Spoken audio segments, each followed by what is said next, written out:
Hello, Jack here. A while ago I posted a video about how to get on hormone replacement therapy in the state of Wisconsin, and at the end of that video I reluctantly talked about something called FOLX Health, which is a telehealth service that provides HRT for trans people as well as some other queer-oriented services using the informed consent model. And I added that with the caveat that I would prefer you research other options first before going with it as a last resort. I also said I would eventually post a video just about FOLX Health to explain further in depth why I don't recommend it. And this is that video where I talk about FOLX Health's manipulative advertising as well as their predatory billing practices, as well as some things you might want to do if you are currently in the position of being stuck in a FOLX subscription or having other trouble with them. I want to start by quick clarifying a few things. First of all, this video is not a condemnation of people who use FOLX Health. Until the United States gets its shit together and fixes our healthcare crisis, it just makes sense that there are going to be people who gravitate towards services like this. Consumers are not really responsible for FOLX Health's business practices, and if it's your best option for getting on hormone replacement therapy where you're currently at in life and you understand what you're agreeing to, then go for it. You have my blessing to do so. Not that you need it, but you have it. And if you do join after watching this video, I have a couple of things that in the description that I just would like you to read and consider. They're just stuff that I would do if I were joining FOLX Health in order to protect myself. I'm not saying that you have to do either of them, but they're there. I'm just saying that they're things that I would personally do. Second, when I've talked about FOLX Health's problems in the past, a lot of times people assume that what I'm saying is that they should use Plume instead, which is another competing telehealth service that provides transgender hormone replacement therapy, and I'm actually not arguing that at all. I'll talk a little bit about Plume near the end, but I just wanted to point out here first that the only reason I focus on FOLX Health and don't talk about Plume so much is that FOLX is available in Wisconsin and Plume isn't. Plume also has problems. In my opinion, they're not quite as egregious as FOLX Health's problems, but I would personally prefer that you try seeking out HRT through something like your primary care physician, a Planned Parenthood, or a local LGBT clinic before going to either of these services. It's likely to be less expensive for you, and some of them even do telehealth. All of that is, of course, a personal opinion of mine, and again, if FOLX is what's most accessible to you, I'm absolutely not saying you shouldn't use them. I just want to make sure people are aware of what problems have arisen with them so far, and encourage the people FOLX has taken advantage of to push back against their more unethical business practices so that they're forced to fix those problems, to be clearer about their billing before the point of sale, to fix their misleading advertising, and to just overall be less predatory. That said, I'll put some timestamps up here in this clear rectangular region so that you know what's coming, starting with their advertising.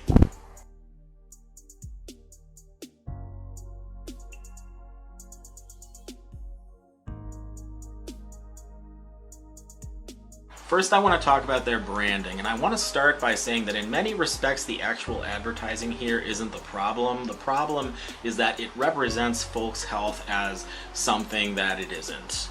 So FOLX Health is curated to appeal to a particular demographic of social justice-oriented trans person. They really try giving off the vibe that they are an empowering, hip alternative to getting on HRT through other methods. And they do this by hiring a lot of diverse models, and listing influencers who wear snarky feminist t-shirts, and spamming general queer Instagram hashtags, stuff like hashtag transman, hashtag trans healthcare, hashtag non-binary, and hashtag trans lives matter with their thinly veiled FOLX ads. They've commissioned artists to draw things for them and post them to their Instagram accounts with plugs for FOLX Health, and their HRT boxes are also designed to look good in an unboxing video, basically boutique artisanal HRT, and they encourage people to post unboxing photos and videos in order to get free advertising. They also set themselves up as if they're essentially a queer and trans educational and empowerment resource. So for instance, they have their hashtag I Take Up Space campaign, which includes like a 4-minute long video with a bunch of well-filmed queer and trans people saying a bunch of vague stuff about taking up space, encouraging people to use that hashtag, all of it punctuated by a big old FOLX Health ad.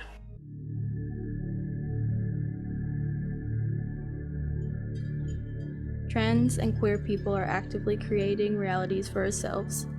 We are quite literally the blueprint for creating newness and a better world.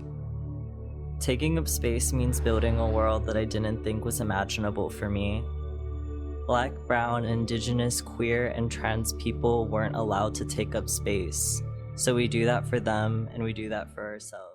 And the whole thing is like that. It's just a bunch of people saying feel-good stuff about taking up space. This campaign is particularly insidious because it really does look like it's just a bunch of plucky film school queers trying to empower other queer people, but ultimately this is an ad for FOLX Health. They're suggesting that getting HRT and sexual health products through their company is empowering.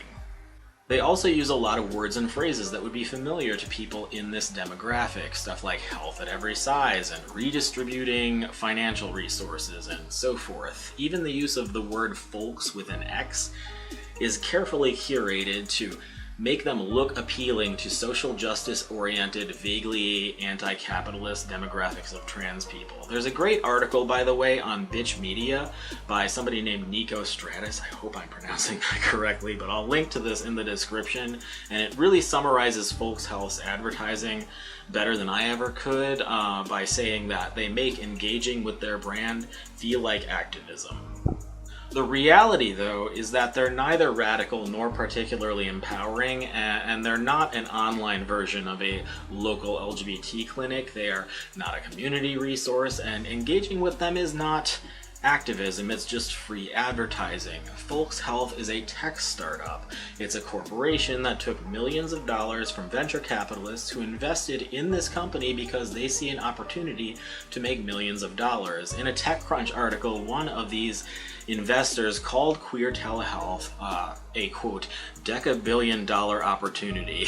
Their investors may very well think they're also doing a good thing for the trans community, but ultimately they invested because they see this as a huge money-making opportunity, and that's really where the main branding hypocrisy lies. They're capitalizing on an activist aesthetic in order to sweep money from a largely economically disadvantaged population to a bunch of wealthy venture capitalists, which I guess technically is redistributing financial resources, but definitely not in the right direction though. And even if this all wasn't the case, the product they're selling doesn't actually do anything to solve trans people's healthcare inequities. And in fact, they actually benefit a great deal from trans inequality because it gives them an excuse to charge a premium price to sell HRT to people who want to try opting out of gatekeepers. Listen, if you value the existence of these services because you had a really rough time with the mainstream medical establishment, that's fine, and I think one could make a fair argument that this kind of telehealth service is going to be necessary as a stopgap with the healthcare system the way that it is, but there's nothing new or empowering about spending more money out of pocket in order to avoid healthcare gatekeepers. That's something trans people have done for pretty much the entire history of transgender healthcare. Companies like Plume and FOLX Health basically just found a way to make that status quo into an app for their own financial gain. If they didn't curate their aesthetic in the way that they do, I feel like they would be almost immediately recognizable as predatory, but their branding strategy has been wildly effective, and there just isn't as much of a critical eye on them as you find in other services that have been taking advantage of queer people, stuff like Genderfuck Club, which seems to be almost universally reviled, at least in my circles. And even if you think their advertising is just rad and you have no problem with venture capitalists making money from queer healthcare, there are some other problems that directly affect their customers, regardless of who gets the profits from that service.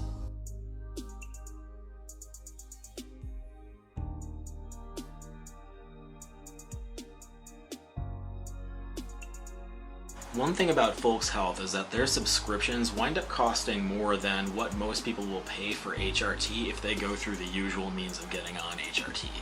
If you bring up FOLX's prices in a group of trans people who are already on hormones, there's often kind of a collective yikes, because it's just so much more expensive than what most of us ever pay on average for a month of being on HRT. So for instance, for testosterone, their subscription fee is $89 a month if you've been on it for at least a year, and $138 a month if you're just starting it or restarting it after a hiatus. Now, to reiterate again, there are certainly people out there for whom FOLX Health is going to be their cheapest option, but I personally have never in my life paid that much a month to be on testosterone.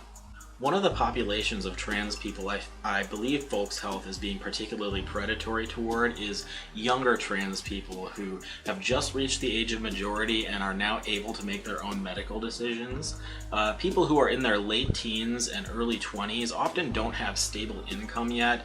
They're really accustomed to everything being a subscription service nowadays, and they're often not plugged into their local trans communities as much as they could be, so they have gaps in their knowledge of how to transition. And they're also unlikely to have ever needed to pay for their own medical care before, just in general. And these are things to keep in mind as I finish this segment of the video, where I mostly talk about the charts they show you when you sign up for FOLX Health and how misleading they are. So when you sign up for a testosterone subscription through FOLX Health, what you see is this chart here, and it basically says that if you use health insurance to pay for testosterone, the least that you can expect to pay is $148 a month, and only after you pay your deductible. And that's basically just a nonsense number. How much you pay out of pocket with health insurance varies greatly, and depending on your individual plan, you might be paying nothing out of pocket for your transition care at all. Surely there are people out there who do pay more than this to be on T, especially if you have particularly bad insurance, but the way that this chart is set up, it's telling people that $148 is a bare minimum cost when it certainly is not, and there is no explanation for why they are using these particular numbers. I mentioned that Plume has a lot of the same issues as FOLX Health, but that FOLX Health is more egregious, and this is actually a perfect example of that, because if you look at Plume's version of this chart, it acknowledges that there's huge variability of these costs on health insurance, and that a lot of people will wind up paying nothing at all extra using it. They also have this little asterisk here mentioning that you're going to be paying the entire out-of-pocket price for your testosterone and medical care until you finish paying your deductible. But that's not necessarily true either. There might be services for one covered before the deductible is hit, and health insurance also typically negotiates discounts with in-network providers that also kick in before you pay your deductible. That's not to say that health insurance isn't a huge load of bullshit, and it is, but it's a load of bullshit that a lot of us already have and already pay for, and FOLX Health's chart misleads people who are already paying for health insurance into assuming that they are saving money by using their service. Their competitors section is also a bit disingenuous, because although it's true that Plume is their only significant for-profit telehealth competitor, the bulk of FOLX Health's competition is actually stuff like Planned Parenthood, local LGBT clinics, and traditional healthcare providers, and at least the first two are highly likely to cost less than either FOLX Health or Plume. Depending on your location, they might also have telehealth services that are similar to FOLX's. Unfortunately, a lot of these venues don't have very transparent pricing as a side effect of the fact that they usually take health insurance and have sliding scales. But the people I talk to who use Planned Parenthood to get on HRT tend to pay something like $50 a month to be on testosterone. Now picture that you are a young trans person who just turned 18. Your parents didn't consent to you getting on hormones as a minor, so you've potentially waited years to get on HRT and are pumped to get on it as soon as you're legally able to do so. So you start doing research, and the very first result on Google isn't an LGBT-centered clinic, it isn't Planned Parenthood, it isn't your local healthcare system, it is a sponsored link for FOLX Health. You click on it and you are on this website which is selling their service as radical and empowering and social justice-y, and then you see this chart which is basically telling you that if you use health insurance to pay for your hormones, it's going to be more expensive anyway, so why not just go with the cool woke HRT company? So you impulsively sign up and you stick your credit card number in there, and that's when the real fun starts.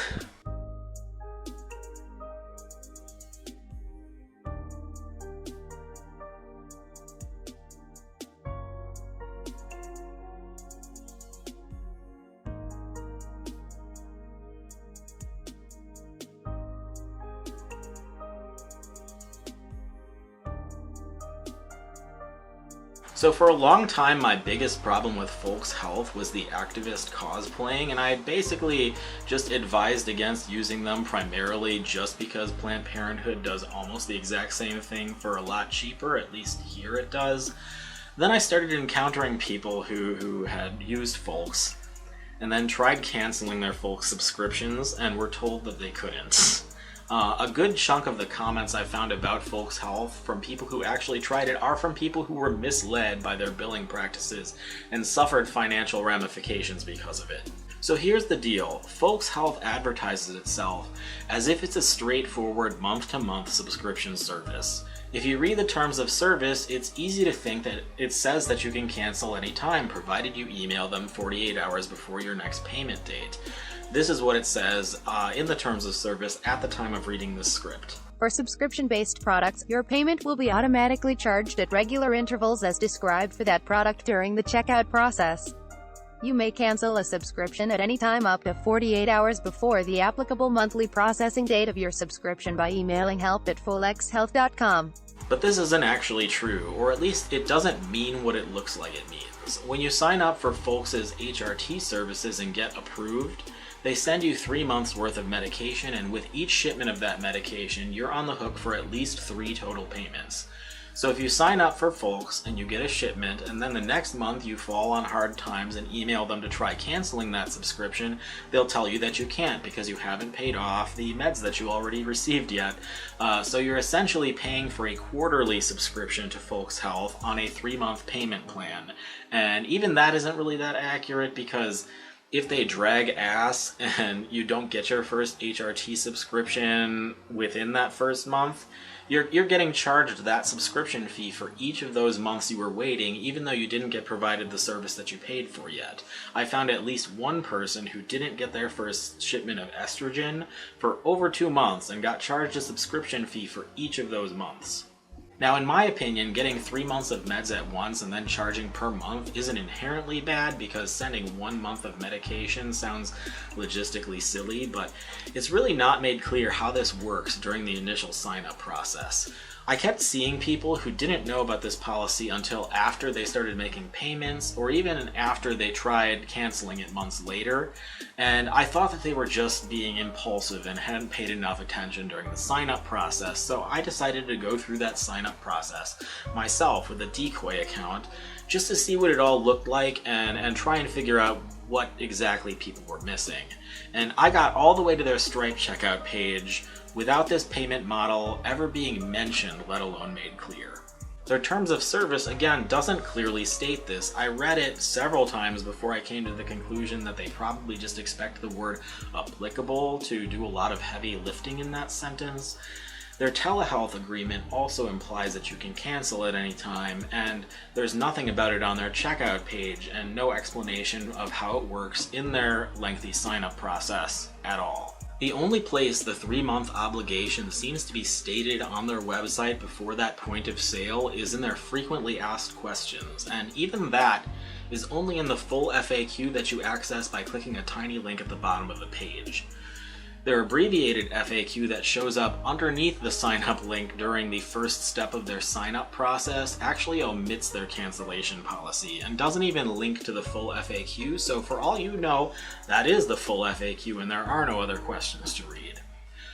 Also, when you click the agreement checkbox indicating that you read everything they told you to, the FAQ is not one of those documents, just the terms of service and a couple of other agreements, none of which clearly mention this payment commitment. I've heard varying accounts regarding when people actually learn about this cancellation policy.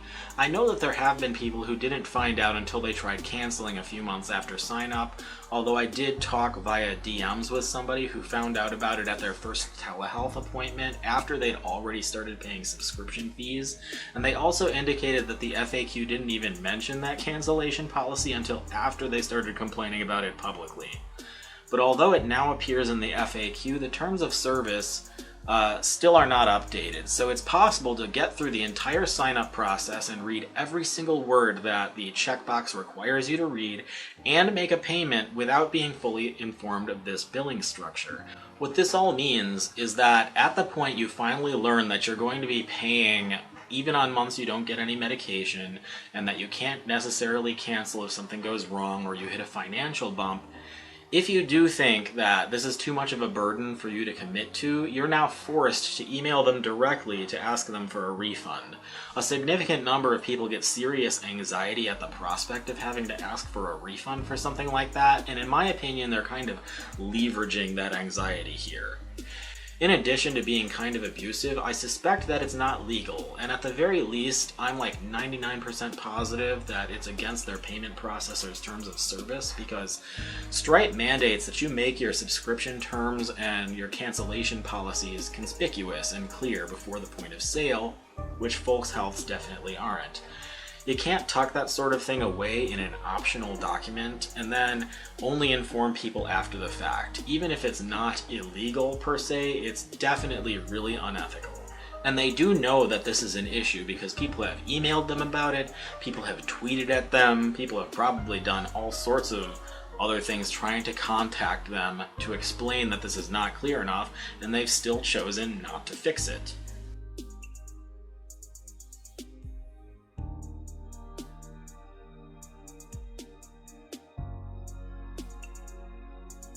As an aside, if you're in a situation right now where you signed up for FOLX Health and you weren't clearly told about their billing structure until after you already made a payment, which is how it looks like it's set up right now, I strongly suggest that you push back against them. The thing is, there really is no way that they don't know that this is a problem. Like I said, people have both emailed them about it and sent them ads at Twitter about it. So at this point, I suspect they're just being deliberately obtuse because they know transparency might compromise their signups. And when I say push back, there are a couple of things that you can do if you are currently having this problem.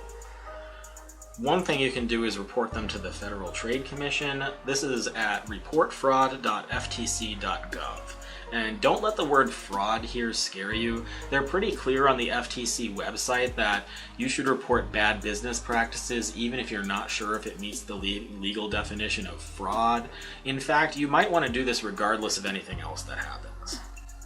There are a couple of situations I've seen people fall into with FOLX Health that are egregious enough where I would start really actively fighting them on it if you're in one of these three situations. The first situation is if you did not have their 3-month cancellation policy made clear to you until you tried canceling and had your request refused. The second is if you learned about their cancellation policy after you sent a payment and are having a hard time getting them to give you a refund, such as if they seem to be ignoring your emails. The third is if you were billed one amount and then charged another, although the burden of proof with this last one is going to be pretty high compared to the other two. If you're in one of these three situations, the first thing that you should do is try working it out with them through email. Be polite, clear, and direct with it. First, ask for a cancellation or a refund, depending on which of those situations you're in.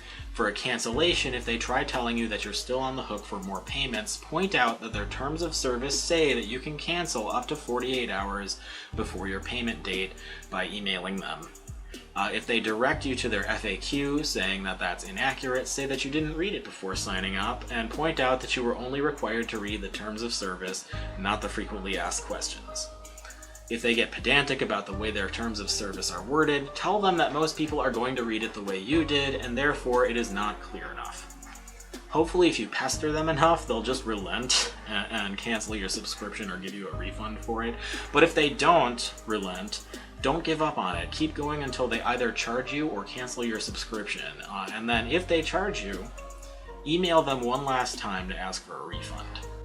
If they charge you after you did everything you could to cancel, and then they refuse to refund you when you ask after this, you might consider disputing the charge with your bank or your credit card company. Credit card companies will usually make this really easy because of differing laws between credit cards and debit cards, and that's why I suggest using one if you sign up if possible, just because it is easier. You can still do it with a debit card, it just might be a little bit more difficult and tedious. You might need to call somebody versus click a button. Either way though, since it's a bigger charge, like often over $100, you may very well need to provide evidence that it was an unauthorized charge. So you should be prepared to hand over things like the verbiage of the terms of service that you were given and the emails you sent them and got back, just in case your bank or your credit card company asks for them for confirmation. They'll want to see that you made a good faith effort to work the issue out with the company, and that's why you want to be polite, clear, and direct in those initial emails. I can't guarantee that this will work, but with their sign-up process being as misleading as it is, I think that you do have a good chance of getting that money back if you go through these steps. Hopefully, if victims of this predatory practice push back enough and FOLX Health experiences some consequences for it other than just mad people on Twitter, they'll actually make some changes to prevent it from happening in the future.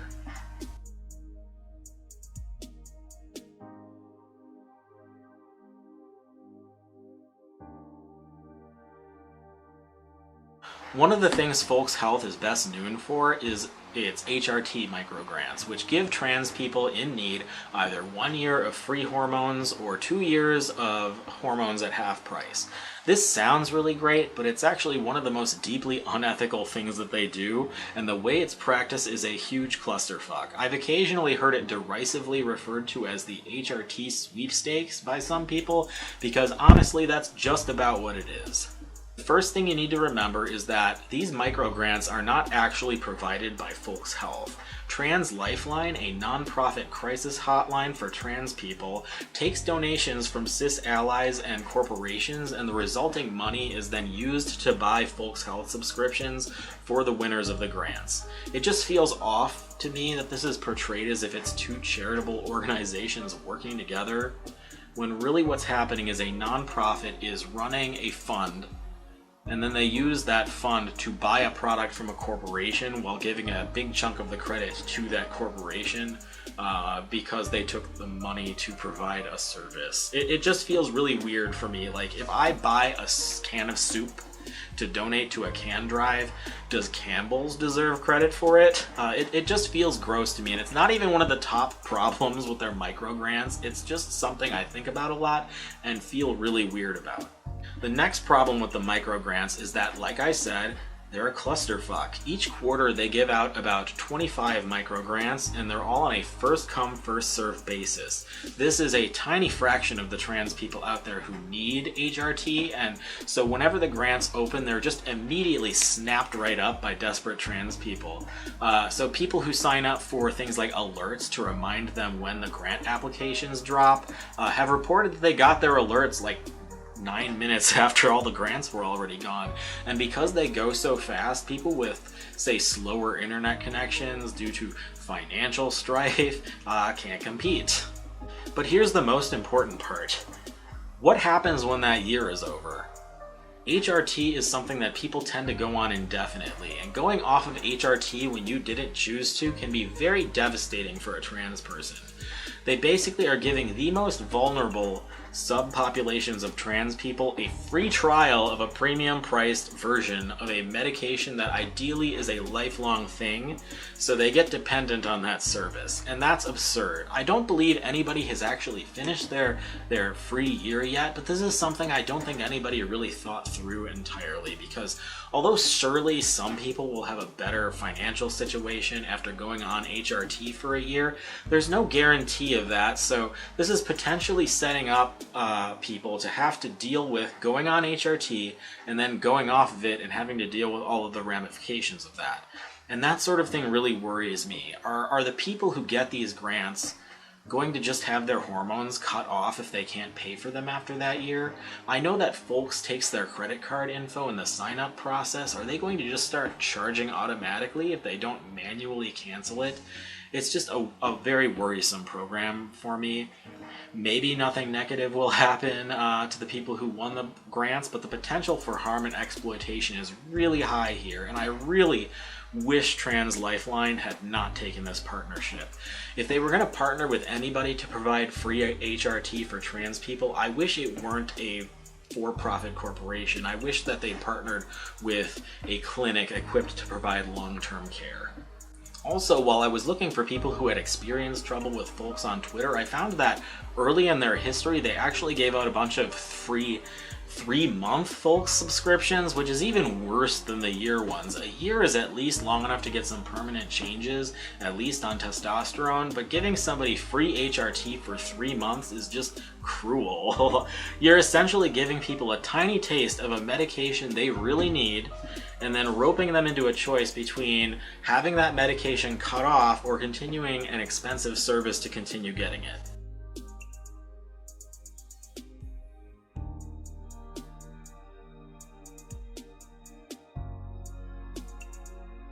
Plume is a similar telehealth service to FOLX Health, and a lot of times when one of these is being criticized, people assume that it means that they should just use the other one instead. And like I mentioned early in this video, that's not what I'm arguing. The main reason I focus on FOLX is that I live in a state they serve, and therefore I'm more familiar with them. In my opinion, Plume is also predatory, just because I believe that all of these for-profit telehealth companies are predatory. But Plume does seem to be less egregiously predatory than FOLX is. Plume's HRT grant fund looks like less of a free-for-all than FOLX is. Their advertising is a bit less misleading, and I don't really hear that many horror stories, probably because they don't do prescription costs the same way. But that doesn't mean that Plume is good. It's still a venture capital funded startup, and it still charges a premium price for something that should be free or at least low cost. There's also a chance, by the way, that I just haven't heard any horror stories because I don't live in a state they provide service to. But whatever the case, it's important to recognize that when I say that FOLX is a predatory company, I'm not saying that you should use Plume instead. I'm saying that you should look into more local resources like LGBT clinics, your primary care provider, or nationwide nonprofits like Planned Parenthood. And then if those don't work out, then you can make an informed decision about whether or not you want to use one of these for-profit telehealth services as a stopgap until you have better access elsewhere.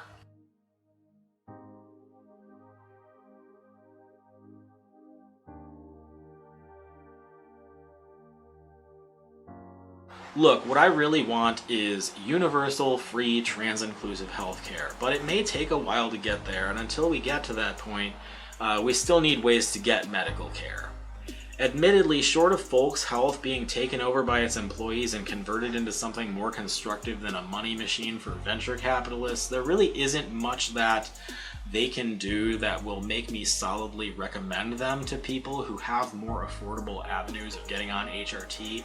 But there are things I think FOLX could do that would at the very least make them less harmful and would make a good half of this video obsolete. And pretty much all of them revolve around just being more honest with their billing. And if anyone at FOLX is watching this, by the way, these are free ideas. I encourage you to take them. I won't charge you or try to sue you or anything. First, they need to fix their terms of service to be more clear. One thing my roommate suspects is that they're trying to make their cancellation policy vague here so that they can use the same terms of service for all of their products. But this is just not acceptable. If they have different cancellation policies for different products, they need to be clear about this in the terms of service, and they just aren't. As it stands, their terms of service seems to directly contradict their frequently asked questions, and it doesn't even have the same cancellation email address. And that's nonsense. It never should have been written that way to begin with. All they would need to do here is say that for HRT services, you will get 3 months of medication and are obligated to subscribe for a full 3 months upon getting a shipment. That's step one. Just change your terms of service to make that clear. Next, their billing practices need to be made clear and conspicuous before the point of sale, during the sign-up process, for people who don't read the terms of service.